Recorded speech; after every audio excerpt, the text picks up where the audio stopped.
7:30. Okay.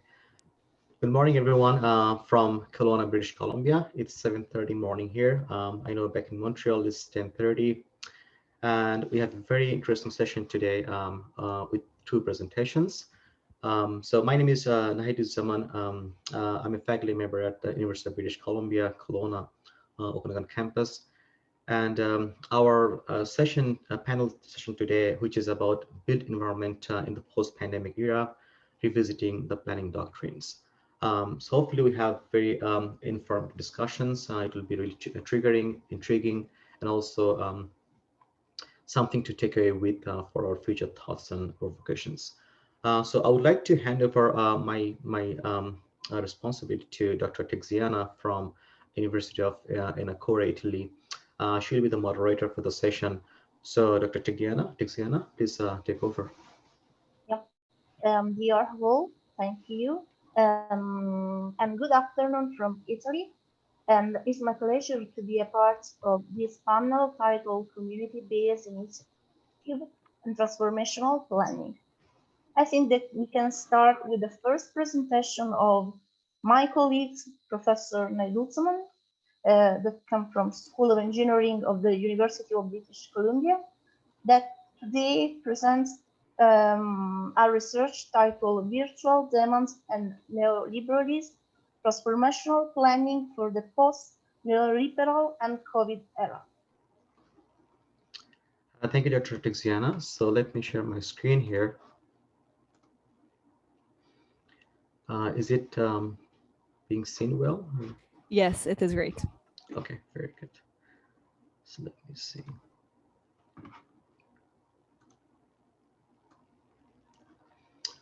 Right. Good morning, everyone. One more time. The idea of this presentation is to understand what kind of transformations we are undergoing now, and what we may expect into the era, which is post-COVID era. And also in planning, one thing is really important to understand that how we get to know those transitions from a spatial and also from a structural point of view.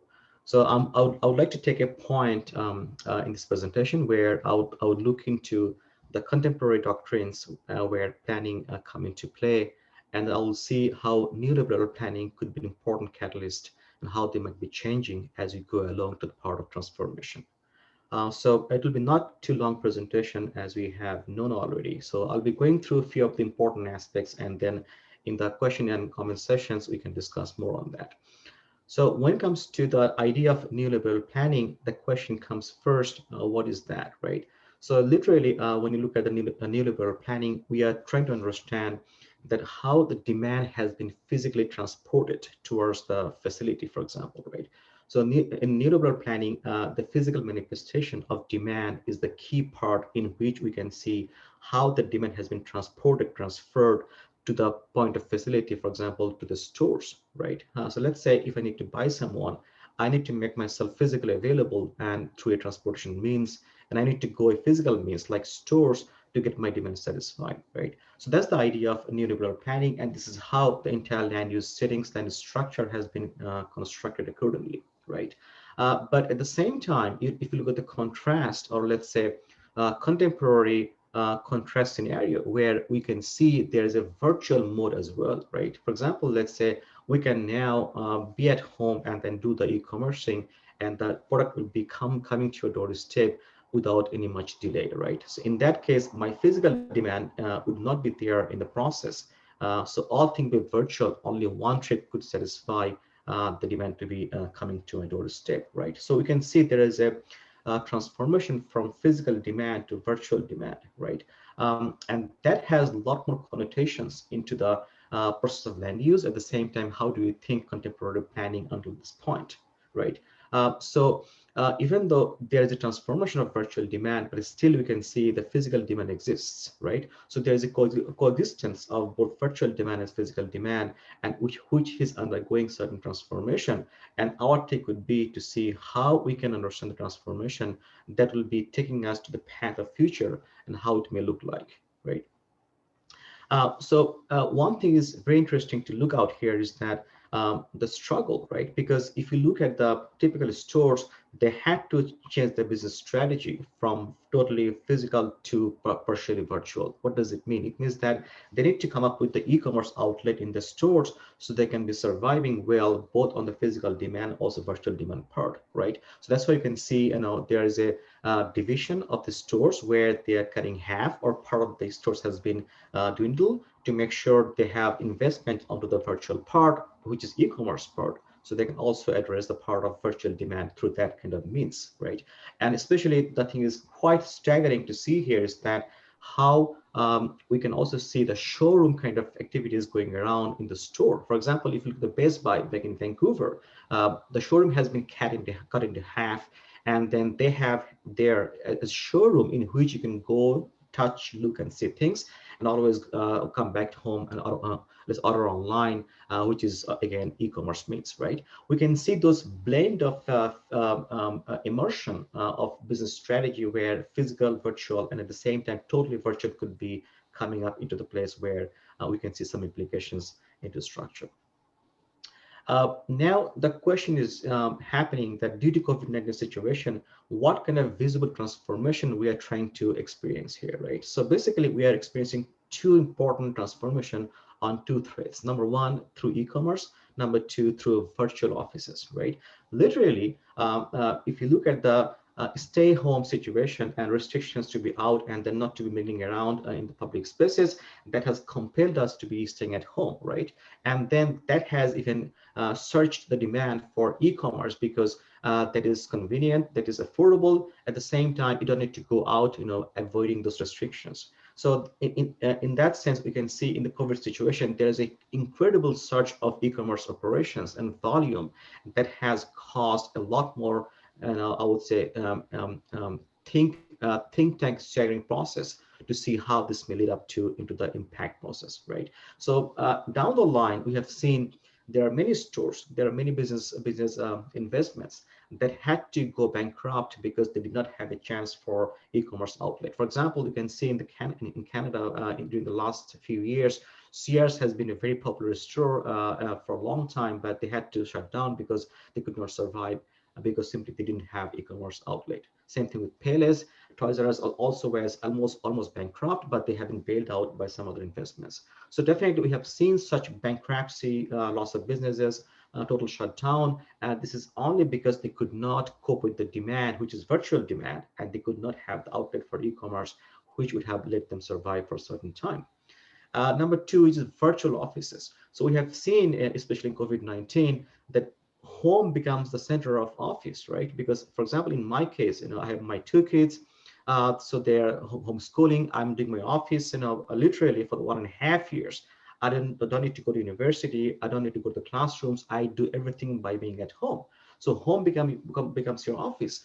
That means that sometime if you need office could be very virtual, and there is no need for an establishment of offices somewhere in downtown, somewhere in core commercial areas, and certain investments, right? So you can see that how the virtual space could be really useful in terms of both business at the same time for commercial activities such as office work and so on.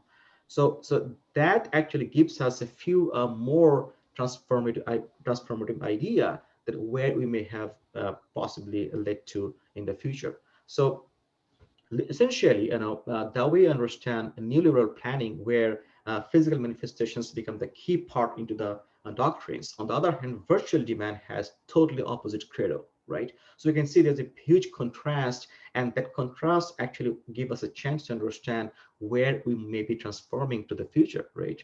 In that sense, an e-commerce and virtual office has become the key parts of that transformation, which could lead us to say that we have a big upcoming shift in the planning process, and that we understand land use for the centuries might be changing a lot in the coming days, right? Especially if you look at the for example, virtual stores, literally all those popular stores, for example, Canadian Superstore, CAP, Seven Foods, Walmart, and so on, they all have their very strong outlets virtually to make sure they capture the e-commerce market, right?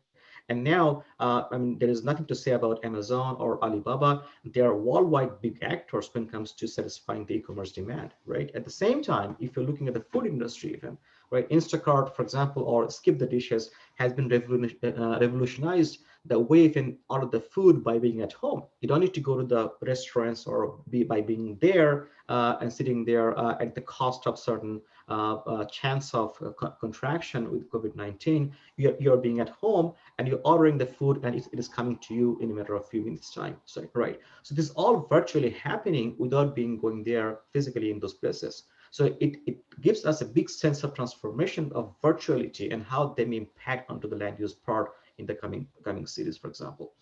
One thing should be noted here that even workspace wise, big giant tech companies like Facebook, Amazon, and so on, they're literally offering the liberty to the employers, to the employees, sorry, that they could be staying at home, they could be virtually officing, and they don't need to come to the office, per se, as they used to be done before, right? So it is a new trend upcoming where you might see the convenience has been changing a lot in terms of where you can do virtually, not physically, that you have been doing for some time.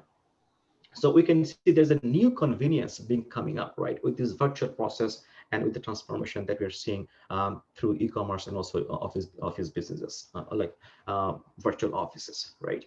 So that new convenience would be a big catalyst for changing the way we are looking at land use for some time, and also the spatial structure, right? Especially, if you look at the spatial structure, what does it mean by that? I mean that what is the relationship between your core downtown and immediate surrounding areas, and also residential compound, and also the vicinity, which is the outskirt in the suburb, right? So how do you understand those relationships? Because neoliberal planning suggests us that how we should define those land uses, but the way virtual demand, virtuality has been enacted on place, we don't see that equations working anymore. There's a strong juggle of those equations being changed, and we might see a lot more changes coming up into the future. So I think this is the right time now, that's why, to understand what kind of transformation we are heading towards and how this may impact our contemporary understanding about land use and spatial structure.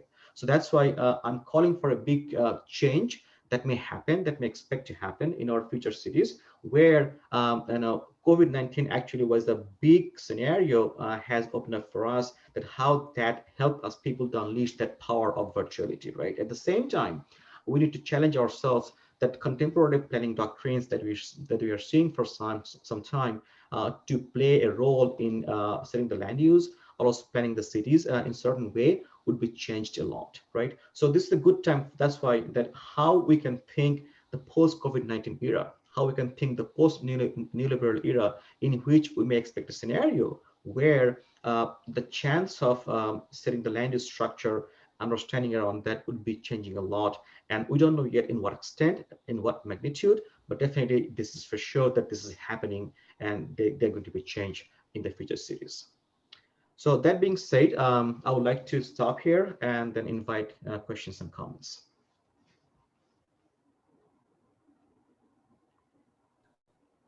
Okay, thank you, Nahid. I have a curiosity. Do you think that your research give a similar implication for the different type of city, for example, metropolitan or town and the other? Thank you, Dr. Tiziana. That's a good question. It depends. Sometimes, we can sense the transformation may come up, but we don't know yet at what magnitude. And when it comes to the city scale, a small city, a big city, or metropolitan city, we don't know yet at what magnitude it may impact those changing structure. But definitely there should be certain magnitude, right? So it all depends, how the business investments going around to virtual space, for example, let's say virtual office building or virtual stores and so on. It all depends on how investments go into those spaces, and that will be one defining point, which would say how they impact the city structure in general, right?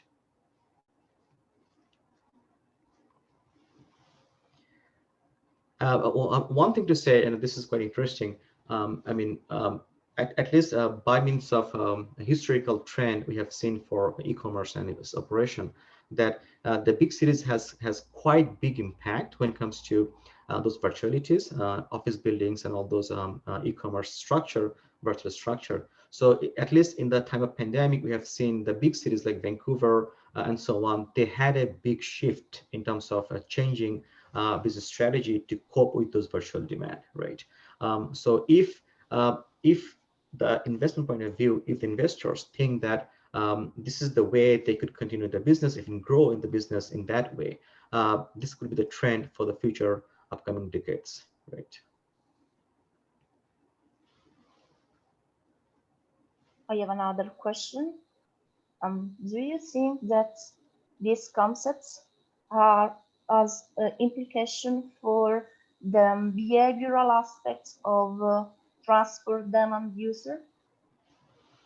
Oh, that's a great question. Absolutely. This is true. I mean, there are many factors might be functioning here. Number one, convenience, right? Even though we have a behavior of traditional shopping, we love to go to talk to people and look things around and so on. This is our behavior, right? So this behavior could be changed by means of constraints, right? When I say constraints, what does it mean? It means that maybe you're constrained by time, you're constrained by your volume of work for the day, right? And this could be constrained to go in favor of virtual shopping than to actual physical shopping, right? At the same time, if you look at the convenience, for example, right? From convenient point of view, virtual shopping is much more convenient, much more hassle-less because you don't see much of time consumption in that, right? So all these constraints versus convenience could be helping a lot in shaping the behavior. For example, we can see how this may even further shift into the future time, right? Definitely, behavior is one part, but we are constantly being challenged by those constraints and convenience, and which will be also further changing the behavior in the upcoming time.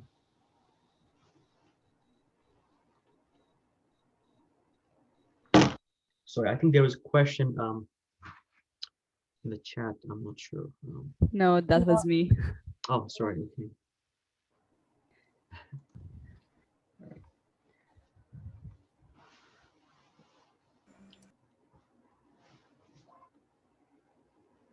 Any questions from the participants?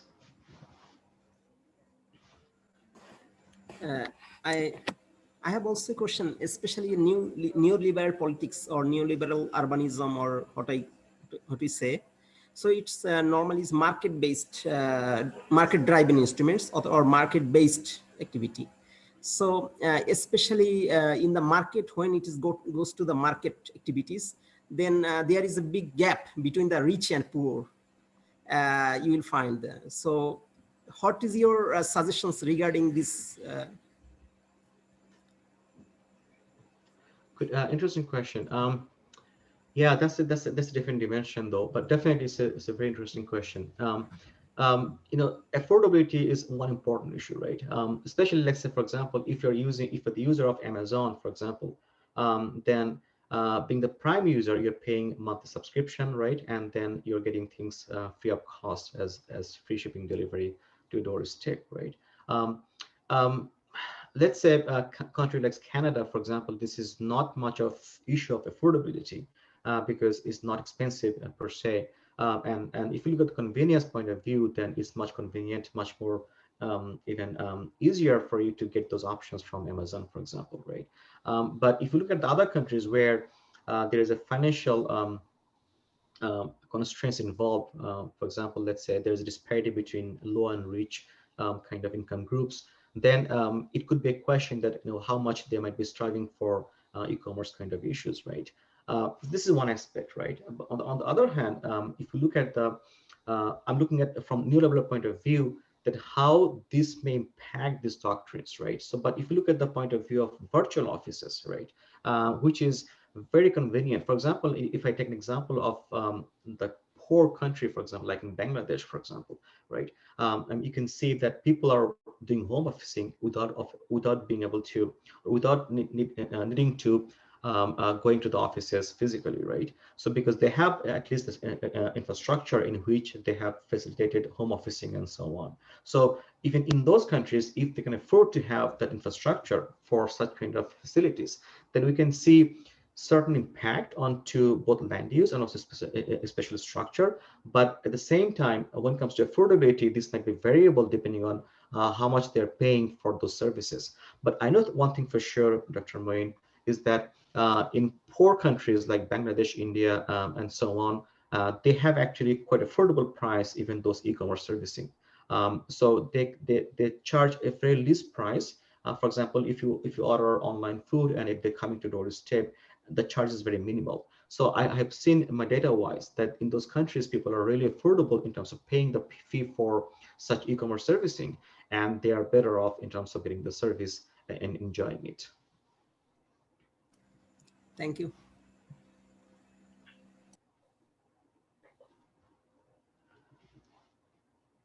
So I think we have a long session. At least we have a chance to discuss a few questions, right?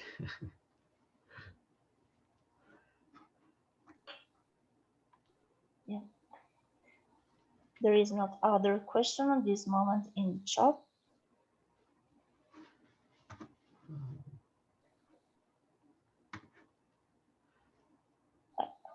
So actually, for the sake of discussion, I have one question to all the participants here. Looks like we are from different countries: Canada, Italy, Turkey. I'm not sure where Patrice is from. So you know, the fact that the virtual officing or homeschooling or even e-commerce activities is quite a bit of surge during the COVID-19 period, right? We have seen the surge a lot. So I was wondering from Dr. Tiziana, so back in Italy, how was the scenario for home officing at the same time e-commerce activities, and how that impacted mobility in a certain way? Here we have a lot of problems related to it because we have decreasing and negative impact for our mobility because we have a big problem with local public transport and the fear of people that don't want to use this type of mobility system. And also we have economical problems because a lot of small shops that was linked to our traditional cities, Italian cities, doesn't work and encourage the bad period for economical aspects of a big percentage of Italian people here. And the rethink of the concept of e-commerce, we have an increase of e-commerce activities at this moment, did not encourage our traditional city system, especially on the economical and social also, because for us the small shop is like the small place where people talk about national problem and also bought something. Absolutely, absolutely. It's very interesting, you know. Nothing happened in the big cities during the COVID-19 period that we can see the space where they can use, at least within the house kind of space, let's say backyard, front yard, or balcony of the houses. So that was the place for socialization, right? And I've seen some videos back in Italy that how they're encouraging at the neighborhood level, you know, because there was a restriction for them to go out and mingle with the neighbors. But the thing they are doing, they were at the balcony and they're talking to each other from a distance. And this is how they have created some social space within the neighborhood, having the safeguard of these restrictions of not being mingling around, right? So that was one example we have seen that how with the pandemic situation, people could be resilient in terms of creating space where they find the comfort zone and still be creative in interacting with each other, right?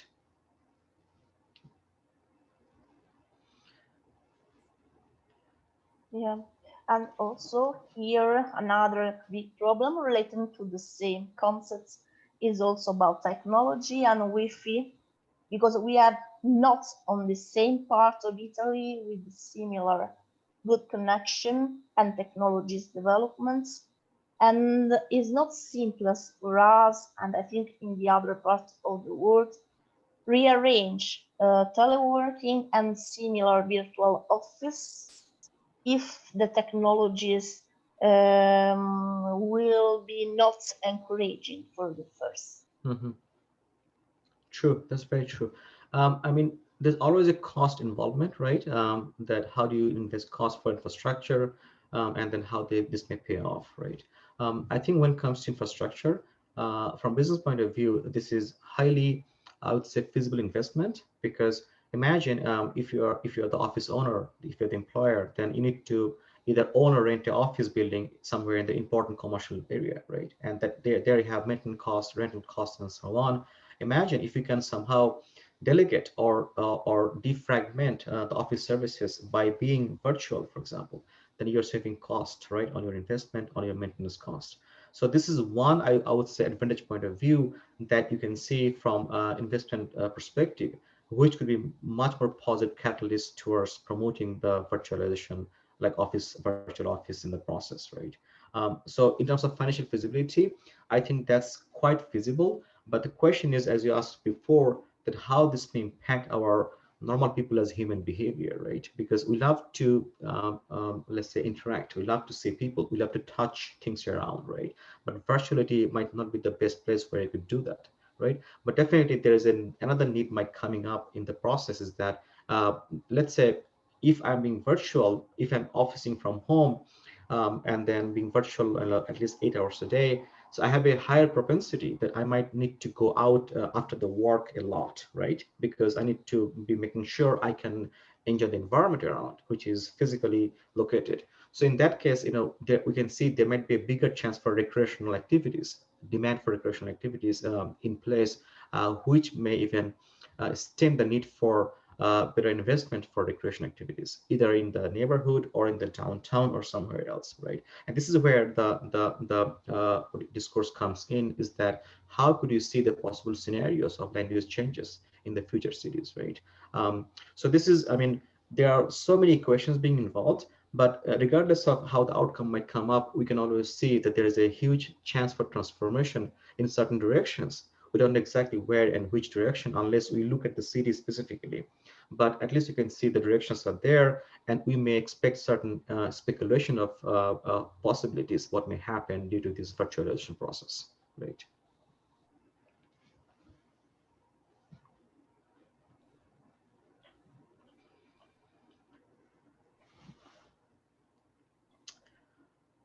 There is no other question.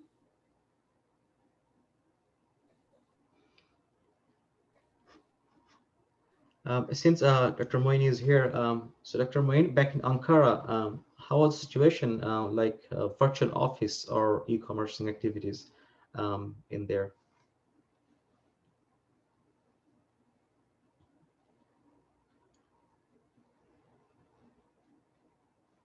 I'm not sure if he's here.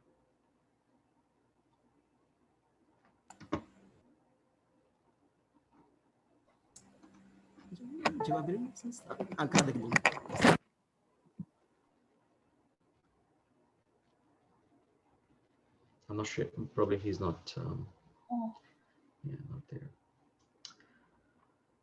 All right.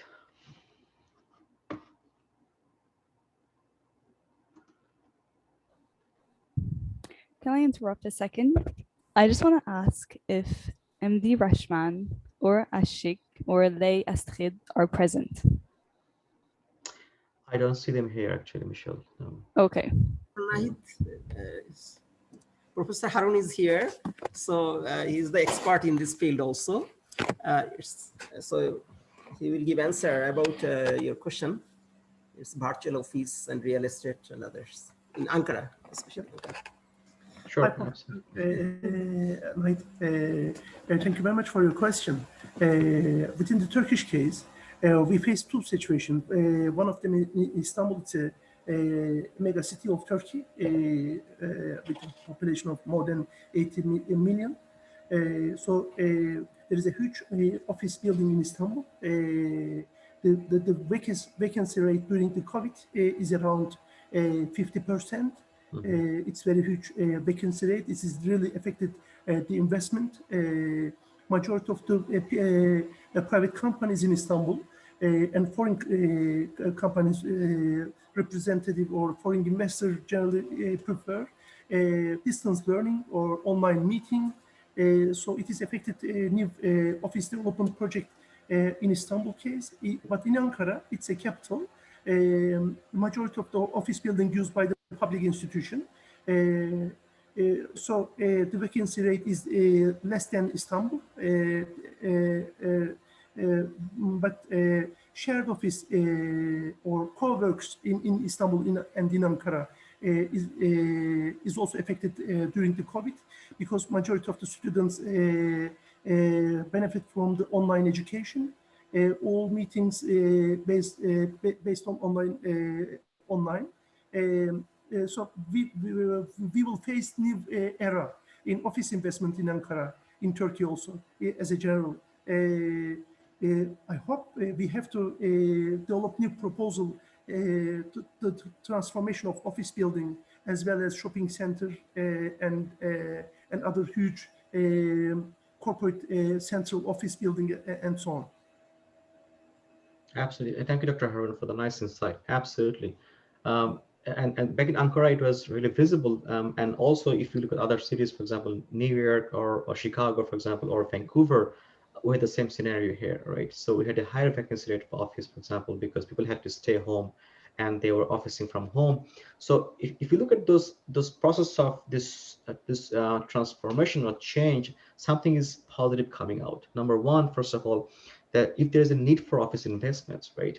Because if people can really be officing from home with certain settings at home and so on, then possibly the big structure that you need for in downtown or core commercial area, which is a hefty investment, might not be needing anymore, right? At the same time, there are also some connotations on transportation as well, right? So imagine the rush hour, the peak hours of traffic, right? Where in the morning time when people go to offices, school and so on, and also the office ending session, right? In those peak hours, we can see a lot more traffic jam, congestions, and a huge flow of traffic that go around. So imagine if you don't need to go really for office, for example, or for shopping, for example, then you are cutting a half of the traffic volume on your congestion and make the transportation transit easy for everyone to go around, right? So positively, we can see some sort of trajectory of consequences of such a virtuality transformation, which is definitely convenient. This is not being forced. This is a convenience point of view. We can see how that convenience could be impacting the easiness of mobility as well, right? Maybe we will observe the big challenge in student dormitory and community-based facilities, such as elder people, buildings, and so on. The majority of the students do not prefer the student dormitory more than one students, but the dormitory is limited in big cities, not only in Turkey, in the surrounding cities. It's a big challenging issues after the beginning of the September. So after COVID discussion, we will have to discuss our renovation or transformation of real estate stocks in city center. Absolutely. That's a very good point, Dr. Harun. One thing I haven't touched here, this could be also important point to be pondering upon, is that the fear, right? The post-pandemic fear. Even though we haven't been over yet on pandemic, so let's say once it's over, you still have the fear of interaction, right? Because we are trying to avoid the crowd, avoid the interaction kind of settings, with the fear that we might be contracted. So imagine that even though there is not COVID-19 anymore, still we may have the psychological fear in place that might impede us to interact with each other, right?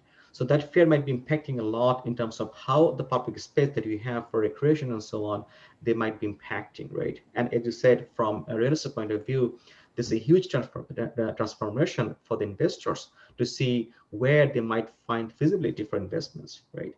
I mean, in a business as usual scenario where we can see demand is there physically being transported by the people and so on. So in that case, we have certain investment scenario, right? Once we have the transformation of virtuality and all those scarcity of space uses, then there might be different kind of ball game in which we can see how we have to think strategically for investments, right? Yeah. So it's a bit of a challenge for sure. Yeah. It is really required huge financial sources, not only the materials. Maybe we will big challenges is the natural resource conservation surrounding the cities. Many people prefer for settlements urban fringe, urban sprawl area. So cities residential area has growing day to day after COVID. So it is affected mobility, it's affected transformation system, underground, other mass transportation vehicles. But it means that the urban management institutions, local municipalities or metropolitan municipalities budget burden increasing. The other side is individual people transformation expenditure in total housing costs, housing expenditure has increasing. The Turkish Statistical Institution announced new housing income and expenditure survey results. The share of the transportation in total housing household expenditure, third ranking, third order with the 17%. It is unacceptable. It means majority of the people prefer only individual vehicles. It is the critical issue. The share of the housing is 24%. The share of the food and beverages is around 20. The share of the transportation is 17. It is critical results. Mm-hmm. Yeah, actually it is. I mean, one thing is to me quite staggering. You know, if you look at the shopping mall, right? They're huge investment, huge area, and also part of the area comes into as a parking spot, parking lots, right? So imagine those parking lots versus actual coverage for shopping spaces. If you add them up, they're almost covering 15% of the total city space, right? So we are facilitating the car movement, and we're building parking lots. We are building physical driven stores with a huge investment. And also if you look at the road, for example, roads and transportation network, they're quite huge. And each city almost on an average has 20% road coverage in city, right? So imagine that if I'm living far from the city area in the sprawl or in the suburb, for example, right? That I don't need to come to the downtown because I'm virtually officing. I have been covered by e-commercing for my shopping, right? The only thing I have need in my point is for recreation, which I can do anywhere in my surrounding neighborhood and so on, right? In that case, the investment even should be thinking a little bit differently, because the way we're investing for roads and constructions of all those parking lots and all those shopping malls should be under question now. That where is the demand for it, right? And at a certain point, you might see there is not enough demand for such facilities, even though they are there in place, right? So we may see some sort of transformation of how those spaces could be covered by some other usage, which has demand for, and which might be diminishing some other demand, which is not there yet, right? So that is quite triggering for me, is that to understand how we can envision, how we can see the trend of transformation and what that may lead us to in terms of investments, for example, or at this transformation in general, right? Yeah. Yeah.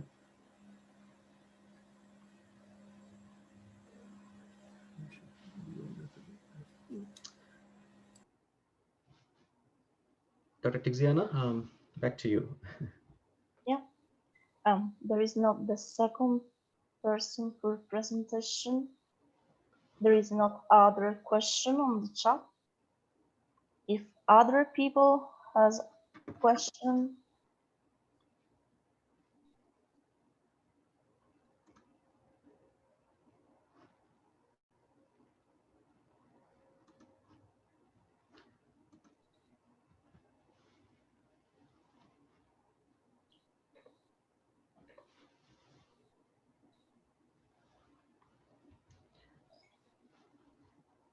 I think that there is the time for another question from myself.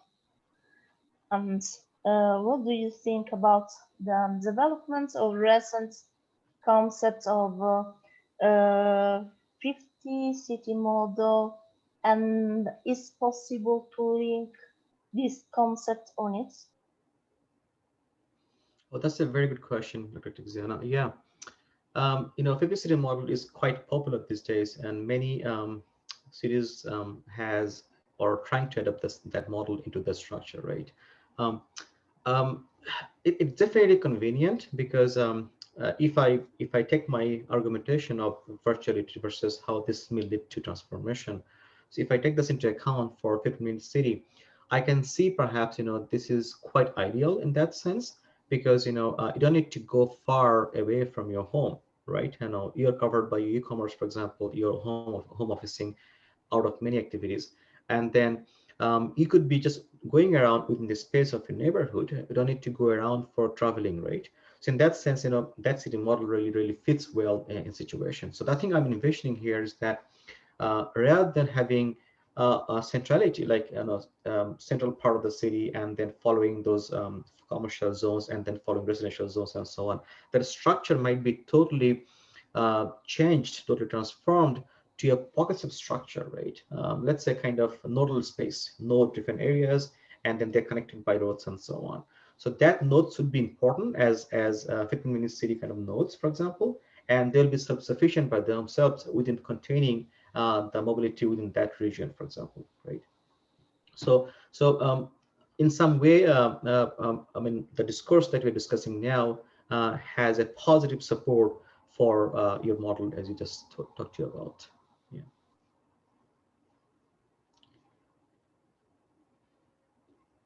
And just to add to the point, Dr. Tiziana, I think that was a few months back or last year, I wrote an article in Journal of Urban Management where I tried to argue is that we are trying to be more green, more compact into certain way, right? Because complexity structure would be enhancing our interaction with the neighbors and so on, at the same time reducing the carbon emissions because we don't need to go for traveling by car and so on, right? And also complexity structure would give you a chance for using the space more effectively, right? But that was kind of jeopardized by the fact that we are in very close to each other, right? So COVID-19 was posing a threat in the complexity structure because we cannot be very close to each other because of COVID-19 fear, right? But in the post-pandemic era, hopefully when it will be not there at all, then we can look back to again that how complexity structure could be a positive catalyst for the transformation that we're talking about now, right? Meaning that how the virtual demand could be a positive catalyst even to promote further for complexity structure, right? So we don't know yet that if we have this still notion for complexity structure, given the fact that we are having a huge transformation in the upcoming days. Do you think that is simplest to encourage compact cities everywhere? Um, this is quite critical, Dr. Tiziana, because um, um, definitely this is true that if you can use the urban space, uh, uh, let's say financially, environmentally well, that this is our better off, right? Because we don't need to use bigger space and then leaving the entire city as built-up areas, having no environmental consideration in that, right? So in that sense, complexity structure definitely positively supporting the green development, right, for the city. And then it's also kind of supportive for other cities, other countries as well. But the question comes in here is that where you have, let's say if you look at the third world countries, for example, if you look at the cities like Cairo, for example, or Dhaka or Mumbai, right, which has already been hugely urbanized, highly urbanized, right, and kind of sprawl as well. So in the situation, it's difficult for you to restructure the city in certain way, which might be compacted and so on. But definitely for the new development, you might think about this complexity structure. Again, this is under question by the fact that how do you see the future transformation is supporting that complexity structure in that context, right? For Italy, for example, or for back in Vancouver here, and so on, we might see certain trend, certain systematic analysis, systematic structure within the city, and which might be quite not difficult to foresee where this may turn into. But when you have cities like Cairo, for example, where things are not well organized, for example, it goes by market force in a certain way. It's difficult to know how you may expect that kind of structure of, let's say, complexity, given the fact that you may also have another impact of virtuality in those cities as well, right? So this is quite complex unless we look into certain context, like Vancouver, for example, or Cairo, for example. It's difficult to know with a concrete response that how this may look like for that city or for that context, right? Yeah, and I totally agree with you. And I think that also is necessary to correlate this compact city concept with the transport problem and also with logistics. Because I think that local authorities need to restart and redefine, reproject more space. Because if we encourage e-commerce and similar commerce, is necessary to rearrange the first and last mile action and use more sustainable action or sustainable transport, give more space in order to encourage multimodality or spread something with a safe condition and mitigate the possibilities of the next or future contagion and similar pandemic. Absolutely. I know, again, back to my publication last year, the thing I really argued by the fact that we are already having the challenge of climate change, right? Climate change is there, and that we had the pandemic on the top of that, and that dual forces actually made us think a lot differently, right? First of all, with the climate change driven challenges, we are we're striving ourselves to make sure we have greenness everywhere, green development, so we can compensate the carbon emission that we're doing. And for example, if you look at the transportation sector, especially the road network, they are the main emitter of GHG gases, right, in the cities. So somehow, if you can downsize the amount of roads, for example, and then encourage walking, bicycling, those active transportation, then definitely that will be positively impacting both health perspective wise. At the same time, will be reducing the carbon emission into the city, right? So there are a lot more positive connotations comes up with those green development kind of structure. And as for the compact city structure, definitely living within a containment, which is within the walking distance kind of periphery, definitely that will be helping us a lot not to use any vehicle, for example, and then encourage us to use active transportation like walking, e-scooter, for example, or even cycling, that we can go around with that. So I mean, these are more like common recommendations that we can see for green development. But again, it all depends on the market force of that situation of that country or city, for example, that how that may imply, that may, let's say, fit in the situation there, right? In where market force or trend is big impact, is a big catalyst to have those changes happening in there.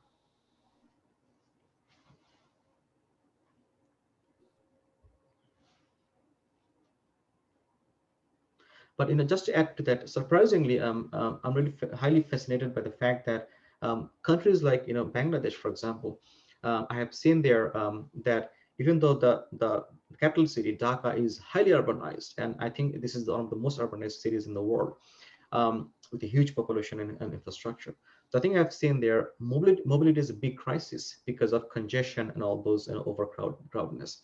I think people has done in turn that e-commerce has been appearing there in such incredible way that literally, because of your huge impediment for mobility, you try to do everything from home, especially on the part of marketing, on the part of shopping issues. So the thing you could order online food through different food chain, e-commerce, and so on.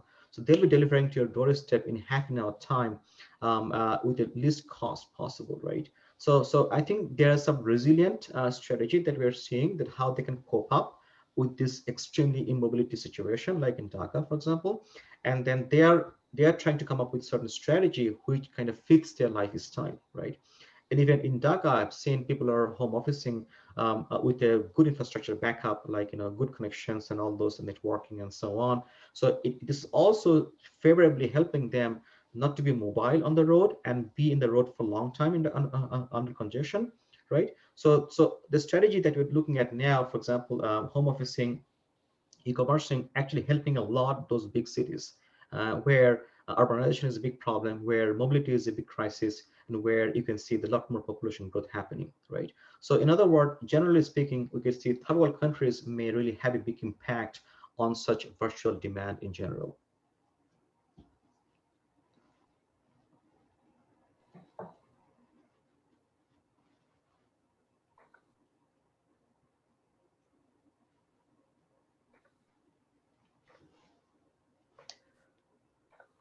Right.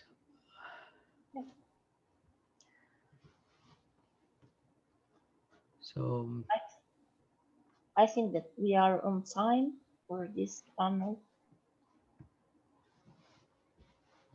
sure.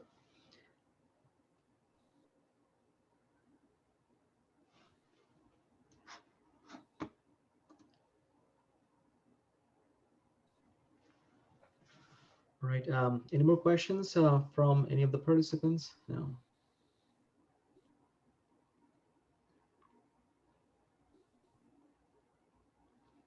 Okay.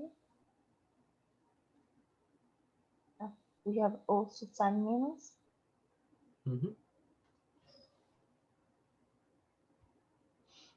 And another good condition or situation or option, I think that is also linked to the cultural aspects.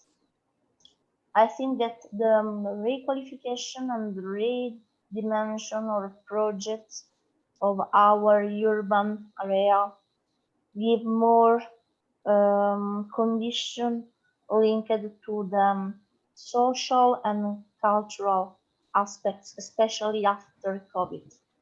Here in Italy, for example, and in the south part of Italy, in Sicily, where I live, we change a lot of our traditional signs, like the huge, the hand, and the other. And I think that also these aspects will do more critical, positive, and both negative aspects in the other concept related to the spread and development of the new city area of city projects, city planning. And also I think that we can encourage the other concept linked to the gender equity, because another negative aspect here linked to the babies and other is for the women that need to work inside or outside the work, the home.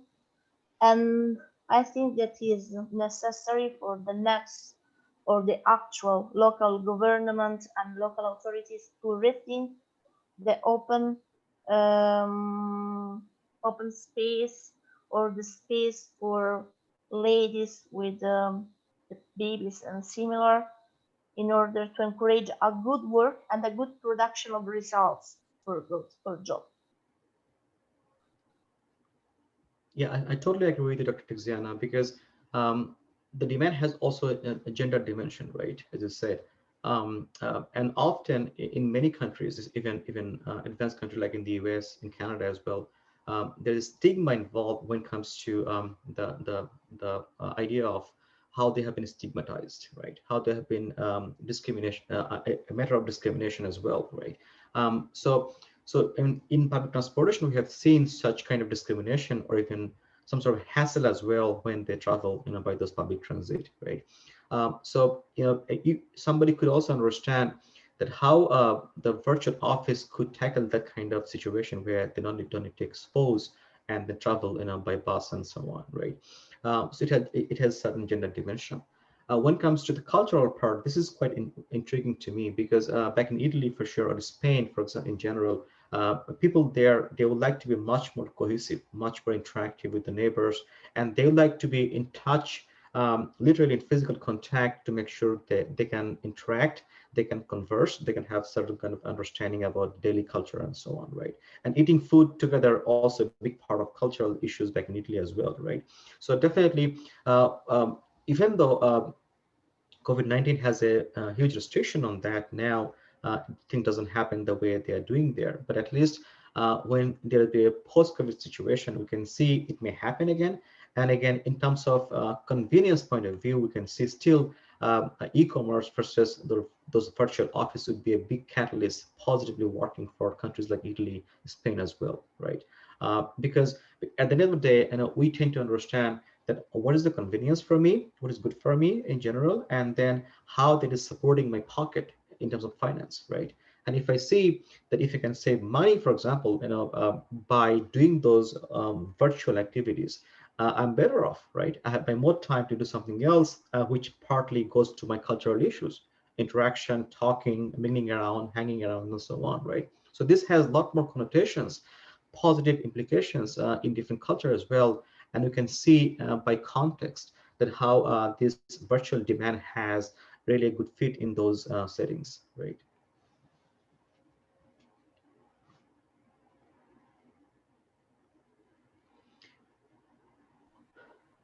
So actually, this is quite. I mean, I'm kind of very I would say intrigued by the fact that the issue of this transformation is quite critical these days, right? And this could be understood what they mean by the context, right? Which country you're looking at. Let's say the transformation I'm talking here is a very generalistic point of view, but this could be have a better meaning if you can put down to a certain context. Let's say the context of Enna, for example, or Sicily, or somewhere in Barcelona, for example, to see what does that mean in that situation of Barcelona, for example, right? So that's why there is a need for contextualized research and also the outcome of it to understand how that virtual demand fits in that settings and transformation there, right?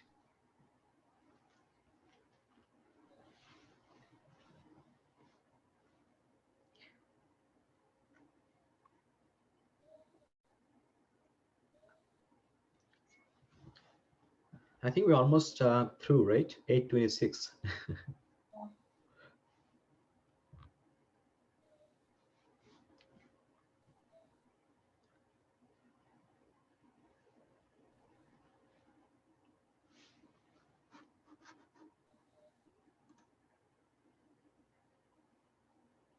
Just one point of view about traditional, or the last question.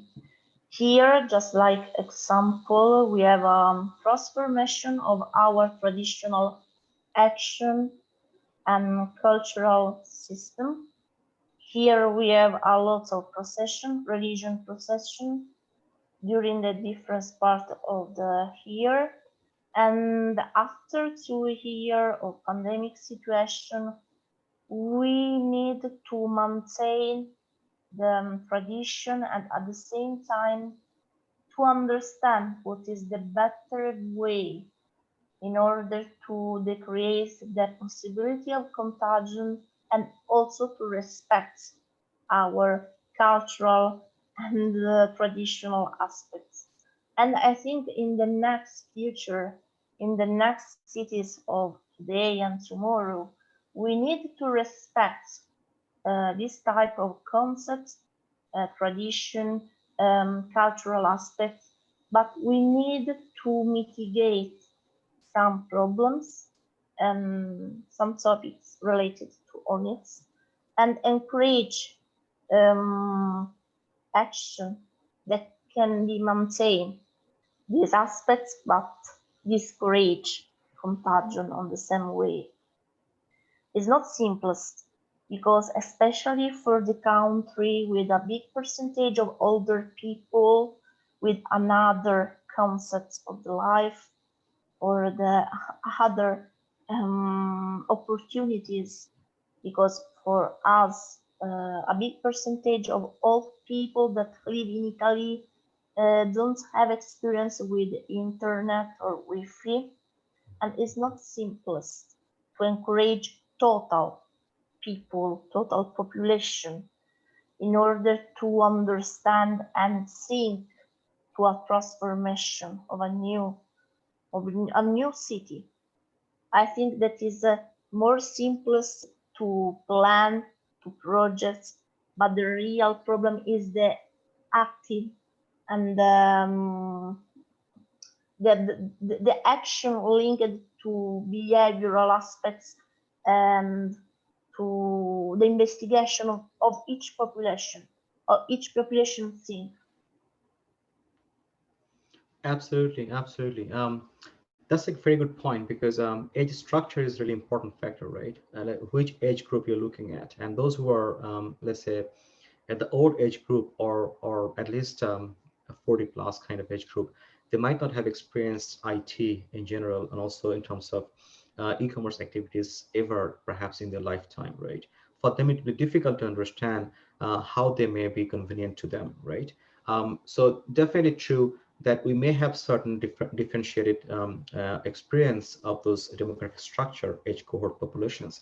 But at the same time, if you look at the majority of the people who are possibly in the age range of 15 to 40 in that age range, so they have at least have certain degree of experience using such technological advancement, right? Wi-Fi and internet access and all those kind of demand through virtual means.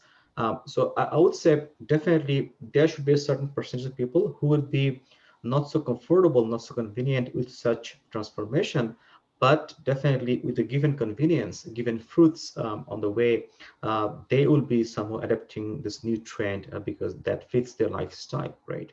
So my argumentation is that, first of all, this is convenient from a range of perspectives: financial convenience, mobility convenience, and at the same time, you're using your space effectively, right?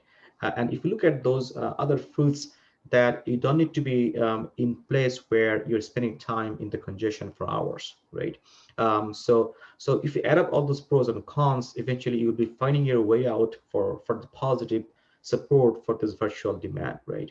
This is the common sense that goes around. And if you understand that as a consensual argumentation, then definitely you can see how they may impact onto the further structure that we're seeing in land use form, right? That's the idea. So again, my talk was to provoke certain thoughts to see how our future cities might be going toward into the future, right? And then what is our takeaway in that kind of transformation to understand how do we think better from, let's say, point of view of investment, point of view of land use planning, point of view of, let's say, how we can understand our future life might be structured and setting up in the cities to come, right? That's the idea.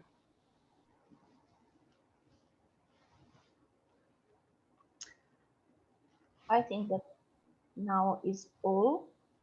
I thanks to participants of this panel, and I hope to discuss with each one about this future of the world, this future of the cities, and the new concepts after pandemic era. Thank you.